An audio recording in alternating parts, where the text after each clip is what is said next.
Sir நன்றி. உங்களுக்கு ஒரு எஸ் சார் கேள்வி. எஸ் சார் எஸ் மறுபடியும் அதாவது டைரக்டராக இருந்து நடிகர் ஆயிட்டீங்க இல்லையா?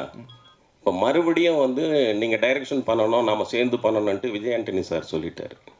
இப்போ நீங்கள் மறுபடியும் டைரக்ஷன் பண்ண வந்தால் அவருக்கு என்ன மாதிரி கதை வச்சுருக்கீங்க, என்ன மாதிரி கேரக்டர்கள் கொடுப்பீங்க? இப்போ தான் முதல் முறையாக அவர் என்கிட்ட நானும் ரொம்ப பழகல. கொஞ்சம் கடந்த ஒரு 3 வருடமாகவே நானும் விஜய் ஆண்டனியும் கொஞ்சம் நெருங்கி தான் பழகிட்டு இருக்கோம். இந்த படத்தில் மூலமாக அவரோட நான் ட்ராவல் பண்ணுறது, அவரோட இருக்கிறது, அவரோட பேசுகிறது, சினிமாவை தாண்டி நிறைய நாங்கள் 2 பேரும் பேசுகிறது அப்படின்ற நிறைய சந்திப்புகளும் நிகழ்வுகளும் நடந்திருக்கு. இதனோட கலெக்டிவாக, அதாவது வந்து ஒரு ஒரு ஹீரோவாக, ஒரு மியூசிக் டைரக்டராக, ஒரு ப்ரொடியூசராக, ஒரு சக மனிதனா, ஒரு வெற்றி தோல்விகளை சந்தித்த ஒரு போராளியா, இது எல்லாம் சார்ந்துமே அவரோட எனக்கு ஒரு குறிப்பிட்ட காலம் அவரோட நான் கடந்திருக்கேன். இதனோட பிரதிபலிப்பாக அந்த கதை இருக்கும்.